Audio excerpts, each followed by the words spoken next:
Good morning, class. This is day 3 of our Inca lesson, and boy, do I have something neat in store for you today. Of course, you've never seen my living room before. You only see the wall behind me, but looking forward, this is what I'm looking at each day. It's not bad to spend my quarantine time in, but um, I'm kind of making do.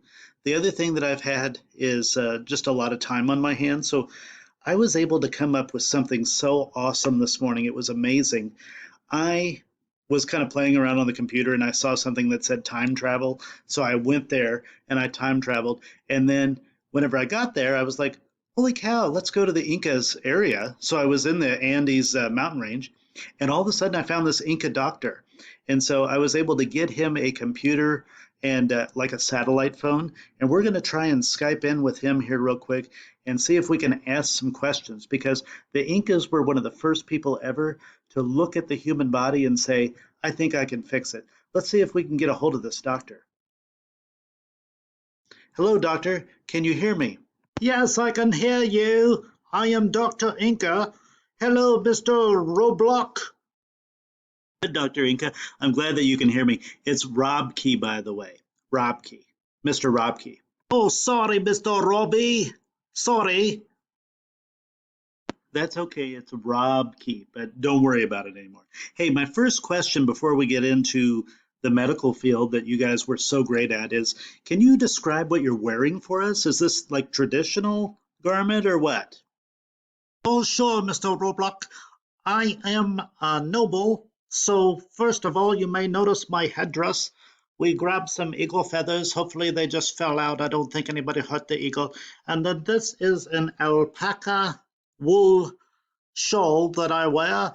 As you can see, we're high up in the Andes Mountains. It can get cool. So in the summertime, we grab an alpaca and rustle him down to the ground and then take all of his fur off. And then we make ourselves a wrap with it to keep us very warm, very warm. What questions do you have about medicine? Thank you for telling us about your traditional clothing. I We don't have alpacas here running around loose, so I'm not really sure what those are, but it looks like it is very warm for you. First of all, you guys were the first to discover the brain and the heart. Can you tell us about that a little bit? Tell us what each of them do, will you? Oh, yes, Mr. Robuki, I'd be happy to. First of all, I brought a little doll along to help show what these things are. The brain and the heart. As you can see, let me grab him. This one's heart is right here. You can see it, right? See where I'm pointing? This heart. Now, we and the Incas figured out the heart is what helps somebody think, and the brain is what moves the blood around the system. Oh, I don't think so, doctor. I think you may have that confused. Did you say the brain moves the blood around and the heart is what helps people think? I think you may be wrong about that. I'm not sure. That's not the way we're thinking today. Mr. Rafuki, I am a Inca doctor. I know what I talk about. The heart is what does the thinking, and the brain moves the blood around. Don't tell me any different. I will hang up on this satellite phone, whatever this is. Oh, I'm sorry, good doctor. I did not mean to make you upset. Let's move on to another thing. You guys found out that there were bones in the body, and sometimes people would break a bone, and you were able to fix it. I think you guys did this one really well. How did you fix broken bones? Yes, Mr. Rafuki, I will be happy to show you how we fix broken bone. Basically, you can see this dull cutaway I use again. We would just take a stick or a limb. You see how steep these mountains are, and sometimes people would, back up and they're kind of planting in their field, and then all of a sudden they go tumble down the mountainside, and they may break a leg or an arm. And as you can see, we'll take the stick here. I may look right here, and we tie it on there. First, we straighten their leg out. Sometimes they scream bloody murder, and they scream, scream, scream. And I just say, I can't hear you. I fixing bone. I cannot hear you. I don't want to hear you. This must hurt, but we straighten leg. And then I straighten the leg out, and then I put the stick on there, and then I tie it real tight, and then we let it sit on there for, I don't know, a couple months maybe. We'll tell the astronomers to look up at the sky and tell us whenever it's been about 63 days. And then after 63 days, we take the stick off and see if they can run and jump and hop and skip. All of that is so much fun. And I think I fixed Bone well. Wow, doctor, that was pretty awesome. That's believe it or not, that's how we still fix bones today. We don't really use a stick or anything, but we put that bone in a straight line, and then we put a cast around it. But you guys were onto the right thing. You did a great job there. I know I did a great job. I'm a doctor, for goodness sake. Don't tell me I do a great job. I know I do a great job. Oh, sorry, doctor. I was just trying to pay you a compliment. I thought you did a great job. Um, Maybe you've woken up on the wrong side of the bed or something this morning. I don't know, but hopefully we'll keep going. I just have a couple more questions for you about your great medical knowledge because some things you were really right on about. Like you guys figured out that blood, which travels through our body, was needed to survive, and sometimes people um, got either injured in battle or they fell off the mountainside and they had this really bad cut and they lost a lot of blood. How did you fix that in somebody? Can you let us know that? Oh yes, Mr. Jacuzzi, we show you how that work. We basically take stick, remember stick that we fix leg with? We take stick and hollow it out. And let's say this guy was walking around on the mountainside and he falls down and he's got this bad cut and he's losing blood. We would say, come here, buddy. Somebody who's doing just fine, they have no cut. We take hollow stick, hollow it out, jam it into them. And then we let their blood go into this blood, and this guy kind of comes back to life. He was losing energy, but now that he gets blood from a healthy person, he comes back to life.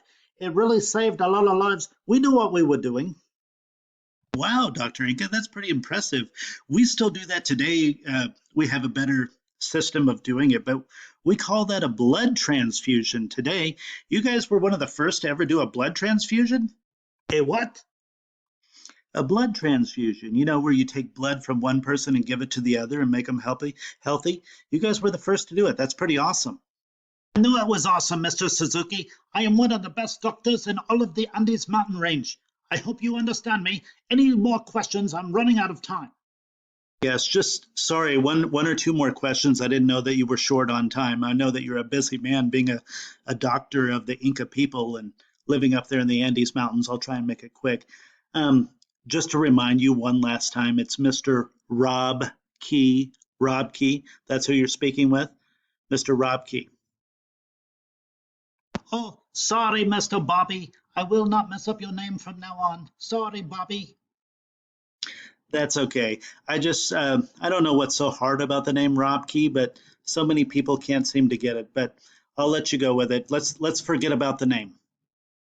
Oh no, I don't want to forget your name. In my culture, name is very important, very important. So I will call you by your name, Mr. Roblox. Okay, thank you. I'll let you go with that. But one last time, it's Rob Key. So just in case you get it right on this last one, that'd be wonderful. One last question. I read in the book somewhere that you guys actually had a lot of people that would go tumbling off this mountainside back here behind you, and they would be living, but they knocked their head either in battle or from falling, and you guys were able to go in there and kind of do what's called brain surgery. How in the world did you do that, and why did you do that? I want to know more about it. And you can use your doll again for demonstration. I don't want you to do this on any real human. So if you'll be happy enough to show us that real quick, and that should be our last question of the day. Oh, sure, I show you. This is one of my favorite surgeries to do. Sometimes people would go tumble down the mountainside, or they were in battle and somebody hit them hard with a club or something in the head and they act a little silly. And so what we do is we say, come here, let me take a look at your head. And then we find a sharp object like this, something sharp and long and pointy, and we put it right on the head. And then very delicately, I put it on the head like this, and then I take rock and I whack it. And they scream. They scream sometimes really loud, really loud. I just put alpaca wool in my ear so I know how to hear them. And I tap, tap, tap, tap, tap, tap. They scream, scream, scream. And then all of a sudden we look at them and they say, I say, are you better? And they say, I don't know, but I have a bad headache. But it was so much fun to do that surgery. But well, I'm not sure if I helped them or not, but I try the best that I could. That's all for now. I'm ready to take the satellite phone and throw it off mountainside. Thank you so much, Mr. Roblox. Oh, Dr. Inca, this was so much fun getting to know all about Incan surgery and how you guys did medicine and all of that. If we ever get back into school this year, do you mind coming in and talking to my students about it and maybe even showing some of these practices to them? I would be happy to come into your classroom. Why are you not in school right now? Oh, I'm so happy that you would come to our classroom at some point. We're not in school right now because we have there's a virus going around, and we really want to keep everybody safe at home, and we don't want anybody to catch this virus. So we've all decided to kind of stay at home and be safe and learn from home. But at some point, we would love to have you come into the classroom and teach us all about this. A virus? I can fix a virus. That's my specialty. Believe it or not, every child in your classroom needs Inca brain surgery. I got my tools right here. I got my rock and my sharp, hard object. And I start with you, Mr. Rupke. I'll be there soon. You guys take care. I've got to go. I've got some patients. I think I just saw somebody fall off the mountainside. All right, take care. I'll see you soon. That was nice of Dr. Inca to check in. I hope he's not coming to try and do brain surgery on me. That looks like it would probably hurt. Let's review a couple of things that we learned about. The Incas that we heard from Dr. Inca, they were the first ones to fix broken bones. They were the first ones to do a blood transfusion if somebody was low on blood. They did brain surgery whenever people conked their head and they tried to fix them that way. A couple of things that they had messed up, though, is they thought the heart was the brain and the brain was the heart. They thought the heart was what did the thinking and the brain is what moved the blood around. So, for the most part, they were right on a lot of things. They did fix broken bones. They fixed them well. We still pretty much fix them that way again today, although we put them in a cast. When they put a stick on somebody's limb, they basically they were able to keep that bone straight. And then blood transfusions, we use that today whenever somebody's losing blood. So they were right on several things. So hopefully we do make it back into the classroom, and if we do, Dr. Inca, I'm sure will show up. Um, I will let him know that we're not going to have anyone do brain surgery. Um, in fact, I'm going to request that he not bring his tools, but he's been known to show up before in the classroom, and sometimes he brings his tools, and I'll try and keep him away from you. But hope this was entertaining. Um, you're going to have to answer just a couple of questions from this interview session, and hopefully this was enlightening for you. It was so neat that I was able to find this time traveling feature and go back and talk to Dr. Inca. So you guys take care. Hopefully you're having a great week. Stay safe and keep on learning about the Incan culture. All right, take care.